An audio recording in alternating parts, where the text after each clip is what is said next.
All right, hello. Let's get started reading some Moby Dick or The Whale by Herman Melville.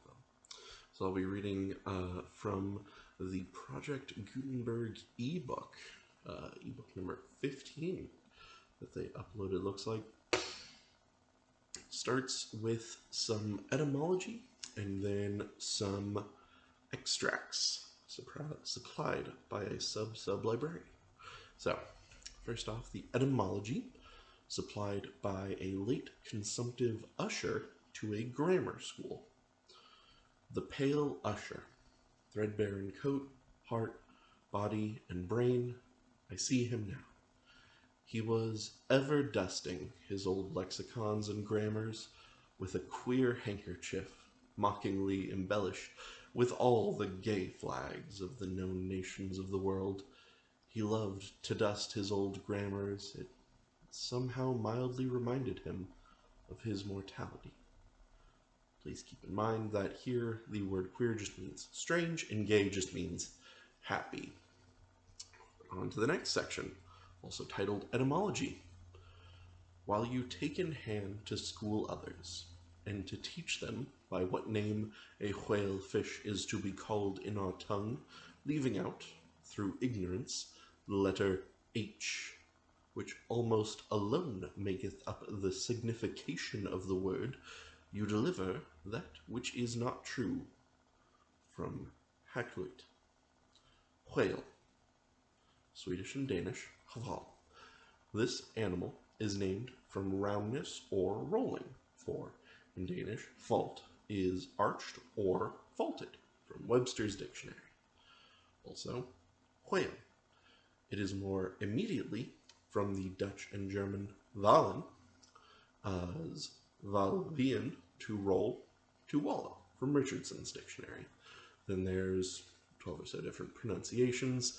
Evav in Hebrew, ketos in Greek, ketus in Latin, hol Anglo-Saxon, hvalt Danish, val Dutch, hval Swedish, hvaler Icelandic, whale English, baleine French, baleina Spanish, piki nui nui Fiji, and pehi nui nui in Aromangoan. And then we get to extracts. These are supplied by a sub-librarian, that is sub-librarian. So like a librarian, but like 2 steps below that. It will be seen that this mere painstaking burrower and grubworm of a poor devil of a sub-sub appears to have gone through the long Vaticans and street stalls of the earth, picking up whatever random allusions to whales he could anyways find in any book whatsoever, sacred or profane. Therefore, you must not, in every case at least, take the higgledy-piggledy whale statements, however authentic in these extracts, for veritable gospel Cathology. Far from it. As touching the ancient authors generally, as well as the poets here appearing, these extracts are solely valuable, or entertaining, as affording a glancing bird's-eye view of what has been promiscuously said, thought, fancied, and sung of Leviathan by many nations and generations, including our own. So, fare thee well, poor devil of a sub-sub, whose commentator I am. Thou belongest to that hopeless, sallow tribe, which no wine of this world will ever warm, and for whom even pale sherry would be too rosy strong, but with whom one sometimes loves to sit, and feel poor devilish too, and grow convivial upon tears, and say to them bluntly, with full eyes and empty glasses, and in not altogether unpleasant sadness, give it up, sub-subs, for by how much the more pains ye take to please the world, by so much the more shall ye forever go thankless. Would that I could clear out Hampton Court and the Tuileries for ye, but gulp down your tears, and high aloft to the royal mast with your hearts, for your friends who have gone before are clearing out the 7-storied heavens and making refugees of long-pampered Gabriel, Michael, and Raphael against your coming. Here ye strike, but splintered hearts together. There ye shall strike unsplintered glasses. Then it continues to the extracts, of which there are many. Starting with, and God created great whales, from the book of Genesis in the Christian Bible. Then, Leviathan maketh a path to shine after him. One would think the deep to be hoary, from the book of Job. Now the Lord had prepared a great fish to swallow up Jonah, from the book of Jonah. There go the ships. There is that Leviathan whom thou hast made to play therein, from the Psalms. In that day the Lord, with his sore and great and strong sword, shall punish Leviathan the piercing serpent, even Leviathan that crooked serpent, and he shall slay the dragon that is in the sea, from the prophet Isaiah.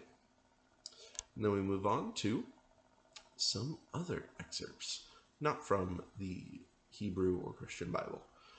Starting with, and what thing soever besides cometh within the chaos of this monster's mouth, be it beast, boat, stone, down it goes, all incontinently, that foul great swallow of his, and perisheth in the bottomless gulf of his paunch. From Hollard's Plutarch's Morals. The Indian Sea breedeth the most and the biggest fishes that are, among which the whales and whirlpools called baleineae take up as much in length as 4 acres or arpens of land. From Hollard's Pliny. Scarcely had we proceeded 2 days on the sea, when about sunrise a great many whales and other monsters of the sea appeared. Among the former, one was of a most monstrous size. This came toward us, open mouth, raising the waves on all sides, and beating the sea before him into a foam. Tux Lucian, The True History. He visited this country also with a view of catching horse whales, which had bones of very great value for their teeth, of which he brought some to the king. The best whales were catched in his own country, of which some were 48, some 50 yards long. He said that he was one of 6 who had killed 60 in 2 days. Other, or author's, verbal narrative taken down from his mouth by King Alfred, A.D. 890. And whereas all the other things, whether beast or vessel, that into the dreadful gulf of this monster's, whale's, mouth, are immediately lost and swallowed up, the sea gudgeon retires into it in great security, and there sleeps. From Montaigne, Apology for Raymond's Aboard. Let us fly. Old Nick, take me, if it is not Leviathan described by the noble prophet Moses in the life of patient Job. Rabelais. This whale's liver was 2 cartloads, from Stowe's Annals. The great Leviathan, that maketh the seas to seethe like a boiling pan. Lord Bacon's version of the Psalms. Touching that monstrous bulk of the whale or orc, we have received nothing certain. They grow exceeding fat, insomuch that an incredible quantity of oil will be extracted out of the whale. Also from History of Life and Death, Lord Bacon, I believe. The sovereignmost thing on earth is Parmacetti for an inward bruise, by King Henry. Very like the whale, from Hamlet. Which to secure no skill of leech's art, Mote him avail but to return again to his wound's worker, that with lowly dart, dinting his breast, had bred his restless pain, like as the wounded whale to shore flies through the main. From the Fairy Queen. Immense as whales, the motion of whose vast bodies can, in a peaceful calm, trouble the ocean till it boil. Sir William Davenport, Preface to Gutenberg. What spermaceti is, men might justly doubt, since the learned Hosmanus in his work of 30 years saith plainly, Nescio quid sit. Sir T. Brown of Spermaceti and the Spermaceti whale, vide his V. Like Spencer's Talus, with his modern flail, he threatens ruin with his ponderous tail. Their fixed javelins in his side he wears, and on his back a grove of pikes appears. Waller's Battle of the Summer Islands. By art is created that great Leviathan, called a commonwealth or state, in Latin, Civitas, which is but an artificial man. Opening sentence of Hobbes's Leviathan. Silly man's soul swallowed it without chewing, as if it had been a sprat in the mouth of a whale, from the Pilgrim's Progress. That sea beast, Leviathan, which God of all his works created hugest that swim the ocean stream, from Paradise Lost. There, Leviathan, hugest of living creatures, in the deep, stretched like a promontory, sleeps or swims, and seems moving land, and at his gills draws in, and at his breath spouts out to sea, also from Paradise Lost. The mighty whales which swim in a sea of water, and have a sea of oil swimming in Fuller's profane and holy state. So close behind some promontory lie the huge Leviathan to attend their prey, and give no chance but swallow in the fry, which through their gaping jaws mistake the way. From Dryden's Annus Mirabilis.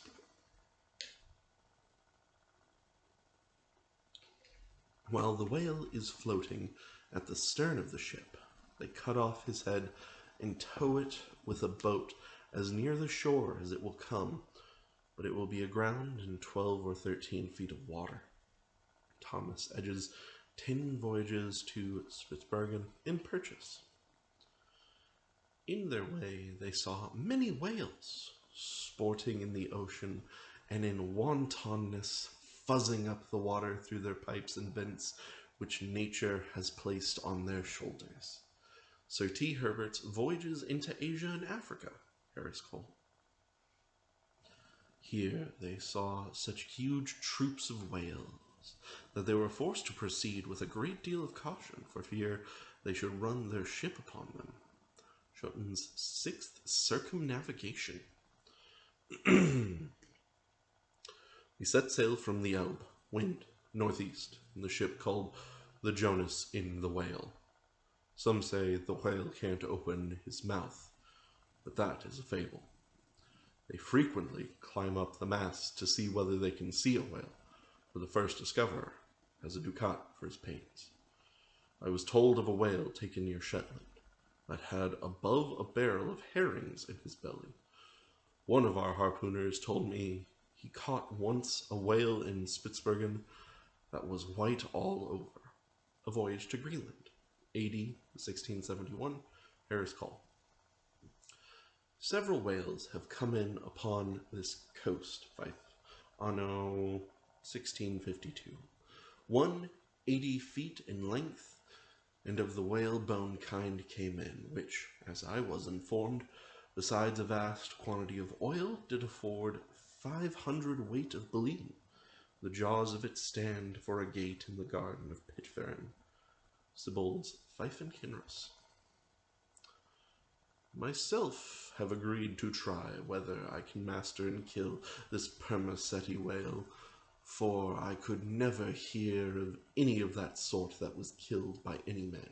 Such is his fierceness and swiftness. Richard Stafford's Letter from the Bermudas. Phil. Trans. A.D. 1668. Whales in the sea, God's voice obey. New England Premier.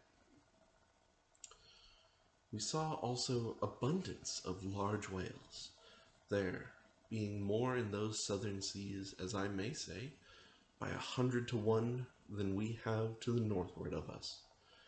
Captain Cowley's Voyage Round the Globe, A.D. 1729. And the breath of the whale is frequently attended with such an insupportable smell as to bring on a disorder of the brain. Loa's South America. To 50 chosen sylphs of special note, we trust the important charge, the petticoat. Oft we have known that sevenfold fence to fail, though stuffed with hoops and armed with ribs of whale. From the Rape of the Lock. If we compare land animals in respect to magnitude with those that take up their abode in the deep, we shall find they will appear contemptible in the comparison. The whale is doubtless the largest animal in creation. From Goldsmith's Natural History. If you should write a fable for little fishes, you would make them speak like great whales. Goldsmith to Johnson. In the afternoon, we saw what was supposed to be a rock, but it was found to be a dead whale, which some Asiatics had killed, and were then towing ashore. They seemed to endeavor to conceal themselves behind the whale, in order to avoid being seen by us. Cook's Voyages. The larger whales they seldom venture to attack. They stand in so great dread of some of them that when out at sea, they are afraid to mention even their names. Carry dung, limestone, juniper wood, and some other articles of the same nature in their boats, in order to terrify and prevent their too near approach. Uno von Troil's Letters on Banks and Solander's Voyage to Iceland, 1772.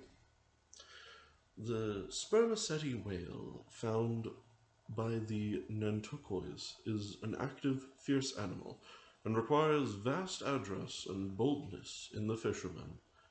Thomas Jefferson's Whale Memorial to the French Minister in 1778. And pray, sir, what in the world is equal to it? Edmund Burke's reference in Parliament to the Nantucket whale fishery. Spain. A great whale stranded on the shores of Europe. Edmund Burke, from somewhere. A 10th branch of the King's ordinary revenue, said to be grounded on the consideration of his guarding and protecting the seas from pirates and robbers, is the right to royal fish, which are whale and sturgeon, and these, when either thrown ashore or caught near the coast, are the property of the king. From Blackstone. Soon to the sport of death the crews repair, rodman and airing, o'er his head suspends the barbed steel, and every turn attends. From Falconer's Shipwreck. Bright shone the roofs, the domes, the spires, and rockets blue, self-driven, to hang their momentary fire around the vault of heaven. So fire with water to compare, the ocean serves on high, upspouted by a whale in air, to express unwieldy joy. Cowper, on the Queen's visit to London. 10 or 15 gallons of blood are thrown out of the heart at a stroke, with immense velocity. John Hunter's account of the dissection of a whale, a small-sized one. The aorta of a whale is larger in the bore than the main pipe of the waterworks at London Bridge, and the water roaring in the passage through that pipe is inferior in impetus and velocity to the blood gushing from the whale's heart. Paley's Theology.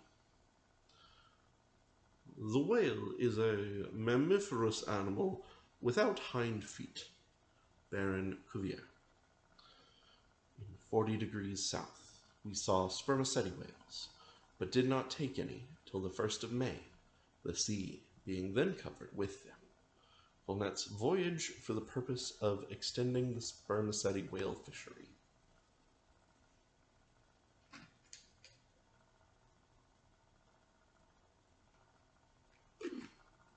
In the free element beneath me swam, floundered, and dived in play, in chase, in battle, fishes of every color, form, and kind, which language cannot paint, and mariner had never seen, from dread Leviathan to insect millions peopling every wave, gathered in shoals immense like floating islands, led by mysterious instincts through the waste and trackless region, through on every side assaulted by voracious enemies, whales, sharks, and monsters, armed in front or jaw with swords, saws, spiral horns, or hooked fangs. From Montgomery's World Before the Flood. Yo, pagan, yo, sing to the finny people's king. Not a mightier whale than this in the vast Atlantic is, not a fatter fish than he flounders round the polar sea. Charles Lamb's Triumph of the Whale. In the year 1690, some persons were on a high hill observing the whales spouting and sporting with each other, when one observed, there, pointing to the sea, is a green pasture where our children's grandchildren will go for bread. Obed Macy's History of Nantucket. I built a cottage for Susan and myself, and made a gateway in the form of a Gothic arch by setting up a whale's jawbones. Hawthorne's Twice Told Tales. She came to bespeak a monument for her first love, who had been killed by a whale in the Pacific Ocean, no less than 40 years ago. Also from Hawthorne's Twice Told Tales. No, sir, 'tis a right whale, answered Tom. I saw his spout. He threw up a pair of as pretty rainbows as a Christian would wish to look at. He's a raal oil butt, that fellow. Cooper's Pilot. The papers were brought in, and we saw in the Berlin Gazette that whales had been introduced on the stage there. Eckermann's Conversations with Goethe. My God, Mr. Chase, what is the matter? I answered. We have been stove by a whale. Narrative of the shipwreck of the whale ship Essex of Nantucket, which was attacked and finally destroyed by a large sperm whale in the Pacific Ocean, by Owen Chase of Nantucket, first mate of said vessel, New York, 1821. A mariner sat in the shrouds one night. The wind was piping free. Now bright, now dimmed was the moonlight pale, and the phosphor gleamed in the wake of the whale, as it floundered in the sea. Elizabeth Oakes Smith. The quantity of line withdrawn from the different boats engaged in the capture of this one whale amounted altogether to 10,440 yards, or nearly 6 English miles. Sometimes the whale shakes its tremendous tail in the air, which, cracking like a whip, resounds to the distance of 3 or 4 miles. From Scoresby. Mad with the agonies he endures from these fresh attacks, the infuriated sperm whale rolls over and over. He rears his enormous head, and with wide expanded jaws snaps at everything around him. He rushes at the boats with his head. They are propelled before him with vast swiftness, and sometimes utterly destroyed. It is a matter of great astonishment that the consideration of the habits of so interesting and In a commercial point of view, so important an animal as the sperm whale should have been so entirely neglected, or should have excited so little curiosity among the numerous, and many of them competent observers, that of late years must have possessed the most abundant and the most convenient opportunities of witnessing their habitudes. From Thomas Beale's History of the Sperm Whale, 1839. The cachalot, sperm whale, is not only better armed than the true whale, Greenland or right whale, in possessing a formidable weapon at either extremity of its body, but also more frequently displays a disposition to employ these weapons offensively, and in a manner at once so artful, bold, and mischievous as to lead to its being regarded as the most dangerous to attack of all the known species of the whale tribes. Frederick de Bell Bennett's Whaling Voyage Round the Globe, 1840. October 13th. "There she blows," was sung out from the masthead. "Where away?" demanded the captain. "3 points off the lee bow, sir." "Raise up your wheel." "Steady, steady, sir." "Masthead ahoy! Do you see that whale now?" "Aye, aye, sir. A shoal of sperm whales. There she blows, there she breaches." Sing out every time." "Aye, aye, sir. There she blows. There she blows, blows, blows." "How far off?" 2 miles and a half. "Thunder and lightning, so near. Call all hands." J. Ross Brown's Etchings of a Whaling Cruise, 1846. The whale ship Globe, on board of which vessel occurred the horrid transactions we are about to relate, belonged to the island of Nantucket. Narrative of the Globe Mutiny, by Lay and Hussey survivors, 1828.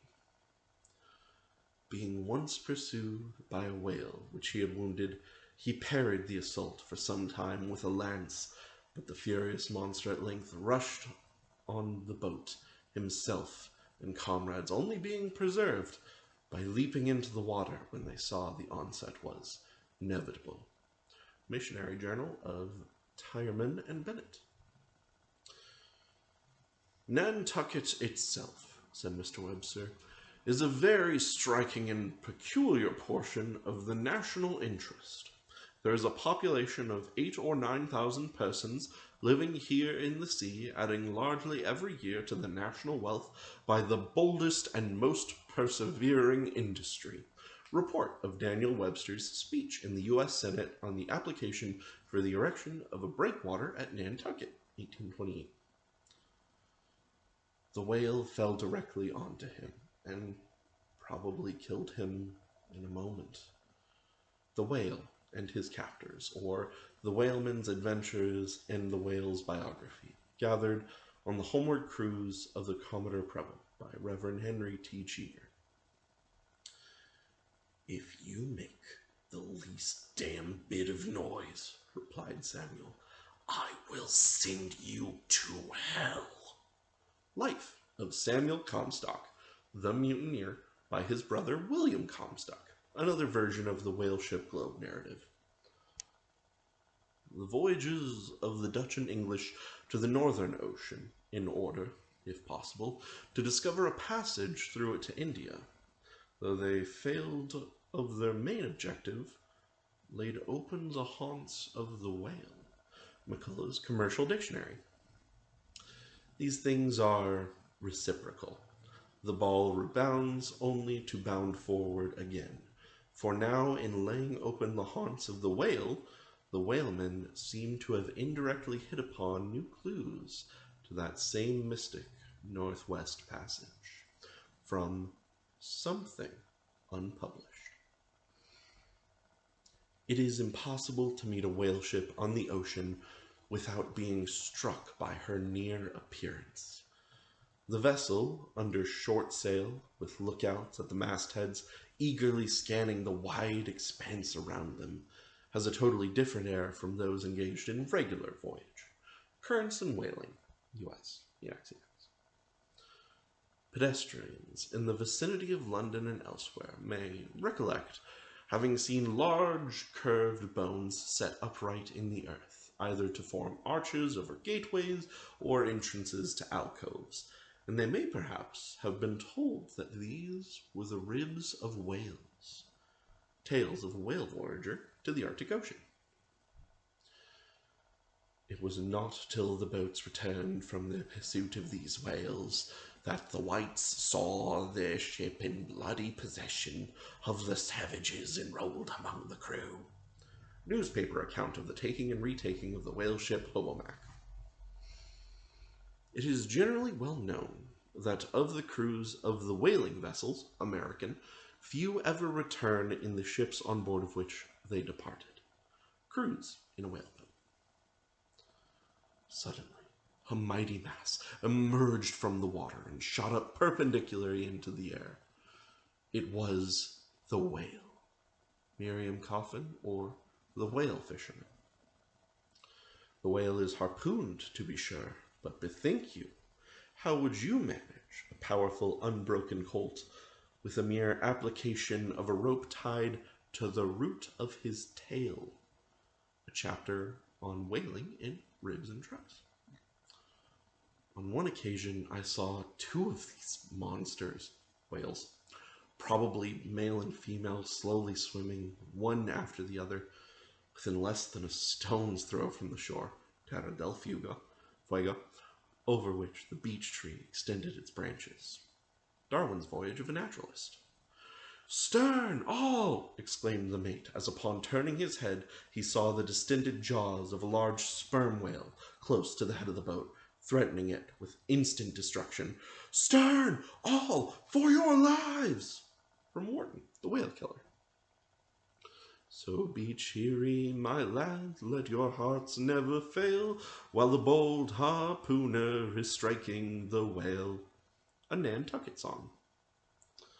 "Oh, the rare old whale, mid storm and gale, in his ocean home will be, a giant in might, where might is right, and king of the boundless sea." From A Whale Song. And that brings us to Chapter 1.